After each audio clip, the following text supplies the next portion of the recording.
CR news నేను Pushpa. Gudur area hospital నందు కోట మండలం క్లస్టర్ ఇన్ఛార్జ్ పాదర్తి కోటేశ్వరరెడ్డి అల్లుడు దిలీప్ కుమార్ రెడ్డి భౌతిక కాయానికి గూడూరు శాసనసభ్యులు డాక్టర్ పాసం సునీల్ కుమార్ నివాళులర్పించారు.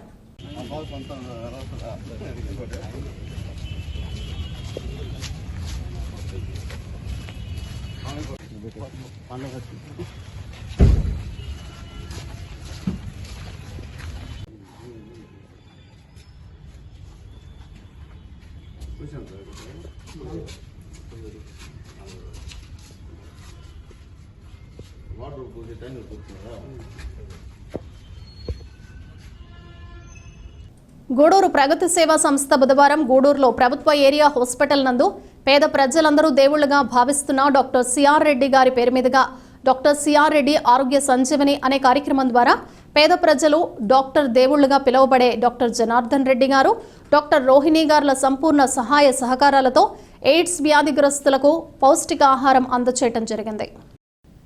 ఎయిడ్స్ వ్యాధి బాధితుల జీవన ప్రమాణాలు పెంచడం కోసం ఎయిడ్స్ వ్యాధి బాధితులు అయిన 30 మందికి ప్రతి నెల పౌష్టికాహారం పంపిణీ కార్యక్రమం బుధవారం నిర్వహించడం జరిగింది. అధ్యక్షులు కడివేటి చంద్రశేఖర్ మాట్లాడుతూ ఇలాంటి మంచి కార్యక్రమాలు చేస్తున్న doctor Janardhan Reddy, doctor Rohini madam గారు సంపూర్ణ ఆరోగ్యంగా ఉండాలని భగవంతుని కోరుకుంటున్నట్లు డాక్టర్ మధు గారు, అధ్యక్షులు Kadiveti Chandrasekhar, treasurer Katuru Srinivasulu, watch shop Ramu, Kumar Naidu, Murali Naidu, Sam Kota Venkateswarlu, Sarvasetti Nagaraju, gold shop Malli, Krishnareddy, Sravan, Nagendra, hospital staff, Sai తదితరులు పాల్గొన్నారు.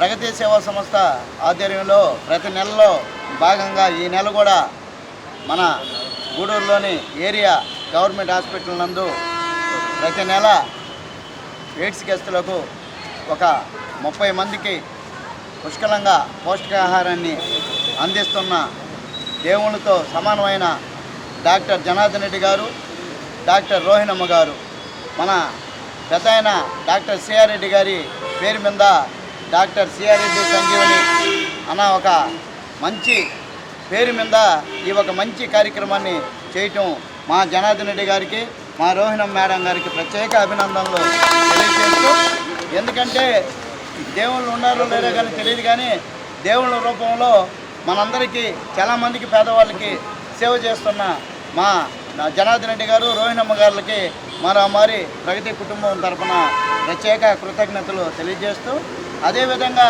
వాళ్ళు నిండు నూరేళ్ళు సుఖ సంతోషాలతో అష్టైశ్వర్యాలతో సుఖంగా ఉండాలని, ఆరోగ్యరీత్యా దేవుడు మంచిగా ప్రసాదించాలని భగవంతుని కోరుకుంటూ, అదేవిధంగా ఇక్కడ ఈ ఒక ఏరియా హాస్పిటల్స్కి వస్తే మా డాక్టర్ గారు మీకు మంచి సూచనలు ఇస్తారు.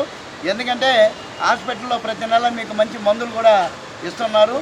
దానికి తగ్గట్టు దాంతోపాటు మనం ఈ ఒక 30 మందికి మంచి పౌష్టికాహారాన్ని అందిస్తున్నాం. ఎందుకంటే ఇమ్యూనిటీని బాగా డెవలప్ చేసుకునే దానికి, మీలో శక్తిని పెంపొందించడానికి బాగా దోహదపడుతుంది ఈ ఒక సరుకులు.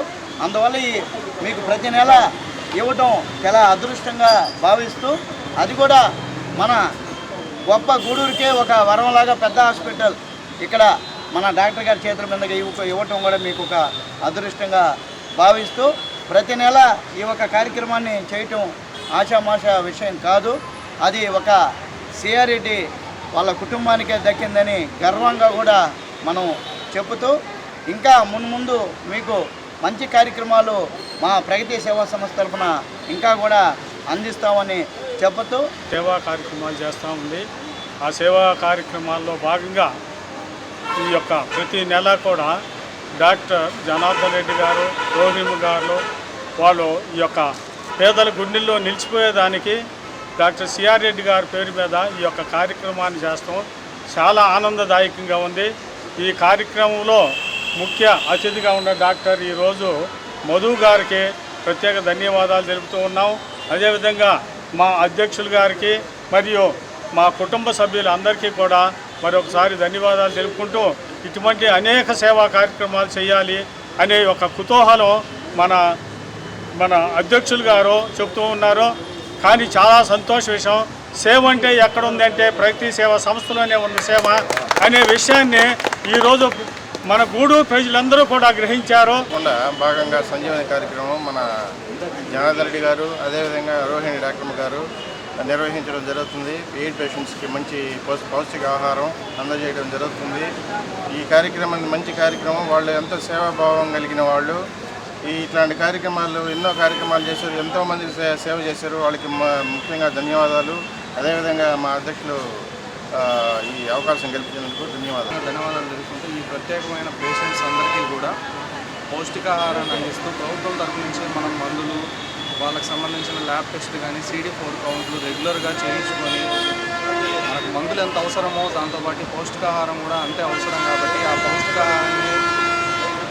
పౌష్టికాహారాన్ని ప్రతి ఒక్కరూ సద్వినియోగం చేసుకొని వాళ్ళు మాత్రమే తీసుకొని, అంటే ఇంట్లో ఎంతమంది అంతమందికి కాకుండా వీళ్ళే, ఎందుకంటే వీళ్ళకి చాలా అవసరం ఉంటుంది కాబట్టి ఈ పౌష్టికాహారాన్ని తీసుకుంటూ దాంతోపాటు మందులు సక్రమంగా వేసుకుంటూ రెగ్యులర్గా వాళ్ళు CD4 కౌంట్స్ చెక్ చేయించుకుంటూ మన దగ్గర ఉంటున్న ఈ సేవలతో పాటుగా ఈ పౌష్టికాహారాన్ని ఉపయోగించుకొని వాళ్ళు ఆరోగ్యంగా ఉండాలని, ఇది నిరంతరం ఇలాగే కొనసాగాలని భగవంతుడు వీళ్ళకి ఈ కార్యక్రమం ఇలాగే సాగేందుకు వీళ్ళకి శక్తి ప్రసాదించాలని కోరుకుంటూ.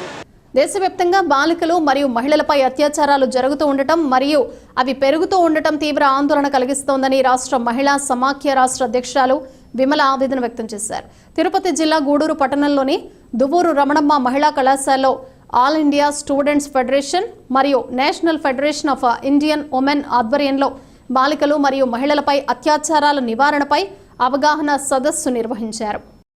గూడూరు పట్టణంలోని దువ్వూరు రమణమ్మ మహిళా కళాశాల AISF అండ్ NFIW ఆధ్వర్యంలో నిర్వహించిన అవగాహన సదస్సులో ఆంధ్రప్రదేశ్ మహిళా సమాఖ్య అధ్యక్షురాలు విమల ముఖ్య అతిథిగా విమల పాల్గొని విద్యార్థులను ఉద్దేశించి మాట్లాడారు. విమల మాట్లాడుతూ ఎక్కడైనా బాలికలు మరియు మహిళలపై అత్యాచారం జరిగితే సమాజం మొత్తం స్పందించాలని పిలుపునిచ్చారు. మహిళల భద్రత కోసం అనేక చట్టాలు ఉన్నప్పటికీ అవి సక్రమంగా అమలు కాకపోవడంతో అత్యాచారాలు పెరుగుతున్నాయని ఆవేదన వ్యక్తం చేశారు. ప్రధానంగా విద్యార్థులు మరియు మహిళలు ప్రశ్నించే తత్వాన్ని అలవర్చుకుని ఎక్కడైనా అన్యాయం జరుగుతుంటే సమిష్టిగా పోరాడగలిగితే మహిళలపై అత్యాచారాలు తగ్గుతాయని పేర్కొన్నారు. పోలీసు వ్యవస్థ మరింత కఠినంగా వ్యవహరిస్తూ అత్యాచారాలకు పాల్పడిన వారిపై త్వరితగతిన కఠినంగా శిక్ష పడే విధంగా పనిచేస్తే సమాజంలో మార్పు వస్తుందని వ్యక్తం చేశారు. విద్యార్థినీలు మరియు మహిళలు స్వయం రక్షణ కోసం అందుబాటులో ఉన్న అవకాశాలను సద్వినియోగం చేసుకోవాలని సూచించారు. మహిళల్ని వేల మంది చూస్తుండగా నగ్నంగా వాళ్ళని ఊరేగించి వాళ్ళ ప్రైవేట్ పార్ట్లో హింసిస్తూ అత్యాచారం చేసి అతి దారుణంగా హత్య చేసేశారు. ఎక్కడున్నాం మనం? ఏమైపోతుంది నా దేశం? భారత మాతకి జయాలంటున్నారే, నా భారత మాత బిడ్డలు ఎంతో మంది చిరిమేస్తున్నారు, అత్యాచారాలు గురవుతున్నారు. వీళ్ళంతా భారత మాతల బిడ్డలు కాదని ఆంధ్రప్రదేశ్ మహిళా సమాఖ్య ప్రశ్నిస్తా ఉన్నాం. భారత మాతకి జయ కాదు, భారత మాత బిడ్డలు చిన్న వయసు మొదలుకొని పెద్దవాళ్ళ వరకు కూడా అనేక రకమైనటువంటి అత్యాచారాలు గురవుతున్నాయి. వాళ్ళందరినీ కాపాడవలసిన బాధ్యత, రక్షించాల్సిన బాధ్యత, క్షేమంగా చూడాల్సిన బాధ్యత ప్రభుత్వాలపై ఉంది. ఈ ప్రభుత్వాన్ని ఎందుకు మనం ఎన్నుకుంటున్నాం? మహిళల రక్షణగా ఉంచాలి. మహిళా రక్షణ కోసం చేస్తున్నటువంటి చట్టాలని పటిష్టంగా అమలు చేయాలి. ఈరోజు నేరం చేయనటువంటి వాళ్ళని, ప్రశ్నించే వాళ్ళని ఊపా చట్టాలని చెప్పేసి పెట్టి క్రూరంగా హింసిస్తున్నారు. సైతం కూడా ప్రతి ఒక్కరికి కూడా నేను సైతం ముందు పడుతున్నటువంటి రీతిలో మీరందరూ కూడా కాలేజీ నుంచే ప్రారంభించాలి. విద్యార్థుల నుంచే కూడా అన్ని కూడా ప్రారంభించాలని విద్యార్థి సమాఖ్య కానివ్వండి, మహిళా సమాఖ్య కూడా మేము కోరుకుంటా ఉన్నాం. ఆ వైపుగా ఉండాలని చెప్పేసి ఇటువంటి సెమినార్లన్నీ కూడా పెట్టడం జరుగుతూ ఉంది. తిరుపతి జిల్లా వాకాడు మండల పరిధిలోని తొపిలిపాళెం గ్రామంలో జిల్లా కలెక్టర్ ఆదేశాల మేరకు గూడూరు సబ్ కలెక్టర్ ఆధ్వర్యంలో మండల తహసీల్దార్ రామయ్య అధ్యక్షతన దేశంలో సునామీ విపత్తు ఏర్పడి 20 సంవత్సరాలు గడిచిన సందర్భంగా ముందస్తు సూచన కోసం సునామీ హెచ్చరికపై APSR DRF అగ్నిమాపక సిబ్బందితో కలిసి మాక్ డ్రిల్ కార్యక్రమం నిర్వహించారు. ఈ కార్యక్రమంలో సునామీ ఏర్పడిన సమయంలో ప్రజలు ఎలాంటి సూచనలు పాటించాలో గ్రామస్తులకు అవగాహన కలిగించారు. సునామీ సంభవించినప్పుడు ప్రాణ ఆస్తి నష్టాలు కలగకుండా తీసుకోవాల్సిన చర్యల గురించి APS DRF బృందాలు, అగ్నిమాపక పోలీస్ సిబ్బందికి అవగాహన కల్పించారు. ఈ కార్యక్రమంలో MPDO Annapurnarao, AP SDRF Krishna, అగ్నిమాపక SI Harish, Vakadu sub inspector Nagababu, Gudur నియోజకవర్గ BJP convener Papareddy Purushottam Reddy, TDP mandal party అధ్యక్షుడు దువ్వూరి మధుసూదన్ రెడ్డి, జమీన్ కొత్తపాళెం ఉప సర్పంచ్ ఎం కిరణ్ రెడ్డి, మండల 2వ ఉపాధ్యక్షులు వాటంగారి వెంకటరమణయ్య, పెద్దకాపు మహేంద్ర, అప్పంగారి జైపాల్, డిప్యూటీ తహసీల్దార్ సందీప్, ఇతర శాఖల అధికారులు, సచివాలయ సిబ్బంది, రెవెన్యూ శాఖ సిబ్బంది, గ్రామస్తులు తదితరులు పాల్గొన్నారు. ఉండాలనే దానిపైన ఎప్పుడైనా ఫ్యూచర్ లో వచ్చినప్పుడు ముందుగానే ఏం చేయాలి, ఆ బులెటిన్స్ వస్తుంటాయి మనకి. మొత్తం 7 బులెటిన్లు వస్తాయి, అంటే మెసేజ్ రూపంలో వస్తుంటాయి మనకి విపత్తుల నిర్వహణ సంస్థ నుంచి.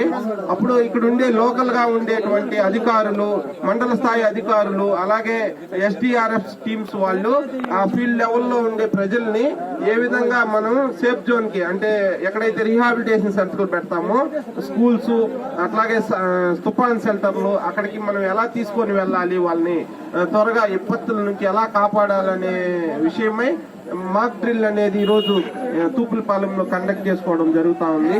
అందులో భాగంగా ఇప్పుడు మన ఎస్డీఆర్ఎఫ్ టీం వెంకటగిరి నుంచి మన ఎస్డీఆర్ఎఫ్ సార్ వాళ్ళు, మేజరు సార్ వాళ్ళు వచ్చున్నారు, వాళ్ళు చేసి చూపిస్తారు మనకి. అలాగే ఫైర్ డిపార్ట్మెంట్ ఎస్ఐ గారు, అలాగే ఆల్ అదర్ డిపార్ట్మెంట్ల నుంచి కూడా మనకి వచ్చున్నారు. మనం వెంటనే ఒక 5 నిమిషాలు సార్ చెప్పిన తర్వాతనే ఎవకేషన్ ఎలా చేయాలనేది వాళ్ళు డ్రిల్ రూపంలో చూపిస్తారు. అందరూ కూడా మీరు ఇక్కడ ఉండి అది చూడవలసిందిగా కోరుతున్నాం.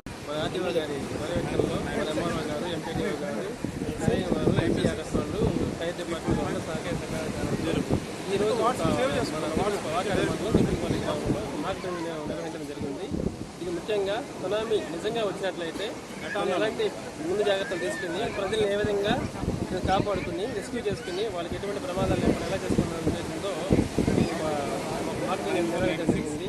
ఇందులో భాగంగానే మన ఎస్డీఆర్ఎఫ్ వాళ్ళు ఒక మునిగిపోతున్న వ్యక్తిని లైఫ్ జాకెట్ ఉపయోగించి ఎలా కాపాడాలనేది, అంతేకాకుండా ఫైర్ ఇంజిన్ సహాయంతో లేదంటే అంబులెన్స్ సహాయంతో ఉన్న వాళ్ళని ఎలా తీసుకెళ్ళి దగ్గరలో ఉన్నటువంటి ఫస్ట్ ఎయిడ్ చేయించి మన యొక్క మెడికల్ వారి సహాయ సహకారంతో వాళ్ళకి తక్కువ ప్రాణాసం జరిగించి కలిగే విధంగా చూసుకుని ఎటువంటి ఇబ్బంది లేకుండా ఒక రిహార్సల్ చేసి పైన చెప్పేటువంటి ఇన్స్ట్రక్షన్స్ మొత్తం 7 బుల్లెట్ పాయింట్లు ఉదయం 10 గంటలకు స్టార్ట్ అయ్యి 12:30కి ఇప్పుడే మిగిసినాయి. కాబట్టి ఈ యొక్క ప్రోగ్రామ్ని మండల స్థాయిలో ఉన్నటువంటి అందరూ అధికారులను కలిసి కూడా చాలా చక్కగా నిర్వహించి గ్రామస్తులకి ఒక మంచి అవేర్నెస్ కల్పించే మీ ద్వారా మీ మీడియా ద్వారా కల్పించేందుకు అందరికీ మీడియా నుంచి ధన్యవాదాలు. ఏపీ నుంచి వచ్చాము. కాకపోతే ఏంటంటే ఇక్కడ సునామీ వచ్చినప్పుడు ఏ విధంగా ఎదుర్కోవాలి, వాళ్ళ ఆధారం మీద మన యొక్క కలెక్టర్ ఆధారం మీద ఇక్కడ ఉన్న లోకల్ ఎన్ఆర్ఓ గారు కానీ వాళ్ళ ఆధారం మీదకు ఏ విధంగా ఎదుర్కోవాలి, ప్రజలు ఏ విధంగా సురక్షితంగా తీసుకురావాలనే ఉద్దేశంతో మేము ఈ యొక్క మార్కెటింగ్లు ఇవన్నీ వివరించడం జరిగింది. అదేవిధంగా అనుకోని పరిస్థితులు ఎవరైనా నీళ్ళలో పడిపోయినా ఏ విధంగా కూడా వాళ్ళని రక్షించాలనే ఉద్దేశం గురించి వివరించడం జరిగింది సార్. అది ఈ విషయాన్ని కల్పించి థ్యాంక్స్ చెప్తున్నాను సార్. మనుబోలు మండల పరిధిలోని కొమ్మలపూడి క్రాస్ రోడ్డు జాతీయ రహదారి వద్ద మంగళవారం సాయంత్రం జరిగిన రోడ్డు ప్రమాదంలో యువకుడు అక్కడికక్కడే మృతి చెందాడు. పోలీసులు ఇచ్చిన సమాచారం మేరకు కోట మండలం పుచ్చలపల్లి గ్రామానికి చెందిన చతుకుమర్ది దిలీప్ కుమార్ రెడ్డి నెల్లూరు నగరంలోని మాగుంట లేఅవుట్లో నివాసం ఉంటున్నాడు. మంగళవారం సాయంత్రం మోటార్ సైకిల్పై తన స్వగ్రామానికి వెళ్తూ ఉండగా కొమ్మలపూడి క్రాస్ రోడ్డు వద్ద నీళ్ల ట్యాంకర్ ఉన్నట్లుండి అడ్డు రావడంతో ట్యాంకర్ వెనుక చక్రం కింద పడి అక్కడికక్కడే మృతి చెందాడు. మృతదేహాన్ని పోస్టుమార్టం కొరకు గూడూరు ప్రభుత్వ ఆసుపత్రికి తరలించారు.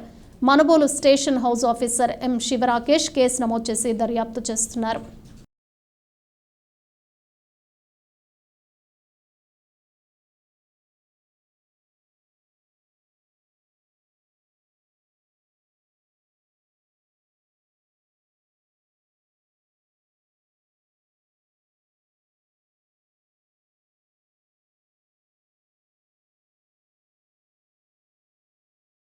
తిరుపతి జిల్లా వాకాడు మండలంలోని మండల పరిషత్ కార్యాలయం ఆవరణలో ఉన్న స్త్రీ శక్తి భవనం నందు తిరుపతి జిల్లా కలెక్టర్ ఆదేశాల మేరకు ఎంపీడీఓ ఆధ్వర్యంలో నైపుణ్య గణన యాప్ గురించి సచివాలయ సిబ్బందికి శిక్షణ కార్యక్రమం నిర్వహించారు. ఎంపీడీఓ మాట్లాడుతూ సచివాలయం సిబ్బంది 10వ తేదీ ప్రతి గ్రామంలో ప్రతి ఇల్లు తిరిగి డేటాను స్వీకరిస్తారని తెలియజేశారు. ఈ కార్యక్రమంలో ఈఎస్ఈ స్కిల్ డెవలప్మెంట్ మండలం కోఆర్డినేటర్ జశ్వంత్ కుమార్ రెడ్డి, టీఓటీలు సుధాకర్, అరవింద్, అశోక్, ప్రవీణ్, సచివాలయ సిబ్బంది పాల్గొన్నారు. మండల పరిషత్ కార్యాలయంలో మండలంలోని సచివాలయ సిబ్బంది అందరితో కూడా ఒక సమావేశం ఏర్పాటు చేయడం జరిగింది. కలెక్టర్ గారి ఆదేశాల ప్రకారం స్కిల్ సెన్సెస్ దాన్ని చేయడానికి మేమందరం కూడా ముగ్గురు టీఓటీ ద్వారా అక్కడ ఉన్నటువంటి సచివాలయ సిబ్బంది అందరూ కూడా శిక్షణ ఇవ్వడం జరిగింది.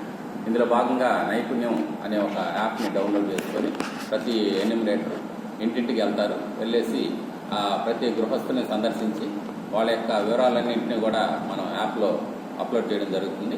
దీని ద్వారా వాళ్ళైతే ఎంతవరకు అయితే చదువుకుంటారో వాళ్ళ విద్యా వివరాలన్నీ కూడా మనం తీసుకుంటాము.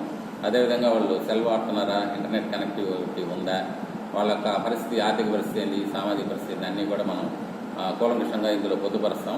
తద్వారా ఏంటంటే మనకి ప్రతి సచివాలయం నుంచి ఎంతమంది అయితే నైపుణ్యం కలిగినటువంటి యువత ఉందో అదంతా కూడా మనకి డేటా వస్తుంది.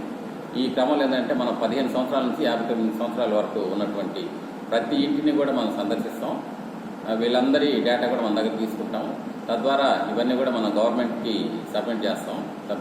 గూడూరు పట్టణంలోని శ్రీ గాయత్రి ఇంగ్లీష్ మీడియం స్కూల్లో 4వ తరగతి చదువుతున్న విద్యార్థిని Ashwin Tamil Nadu open shuttle badminton పోటీల్లో అండర్-9, 11 కేటగిరీలో ప్రథమ స్థానం సాధించి రాష్ట్ర స్థాయి ఛాంపియన్షిప్కు ఎంపిక అయినట్లు స్కూల్ కరెస్పాండెంట్ ఎం శివకుమార్ రెడ్డి తెలిపారు. ఈ సందర్భంగా అశ్విన్ని ఘనంగా సత్కరించారు. ఈ సందర్భంగా కరెస్పాండెంట్ శివకుమార్ రెడ్డి మాట్లాడుతూ గూడూరు నుండి రాష్ట్ర ఛాంపియన్షిప్కి ఎంపిక అవ్వడం అభినందనీయమన్నారు. విద్యార్థులు చదువుతో పాటు క్రీడల్లో రాణించాలని కొనియాడారు. ఈ కార్యక్రమంలో పీడీ చైతన్య, ఉపాధ్యాయులు మస్తాన్బే, సుప్రజ, రఫీ, హరిత, నాసిరా, ధనశ్రీ, సుప్రియ, సమ్రిన్, శిరీష, ఉమా, హరిత, ఝాన్సీ తల్లిదండ్రులు పాల్గొన్నారు. 4వ తరగతి చదువుతున్న యశ్విన్ అనే స్టూడెంట్ తమిళనాడులో ఓపెన్ షటిల్ బ్యాడ్మింటన్ పోటీల్లో మన గూడూరు నుంచి అండర్-9 మరియు అండర్-11 కేటగిరీలలో రెండింటిలో ప్రథమ స్థానం సాధించడం జరిగింది.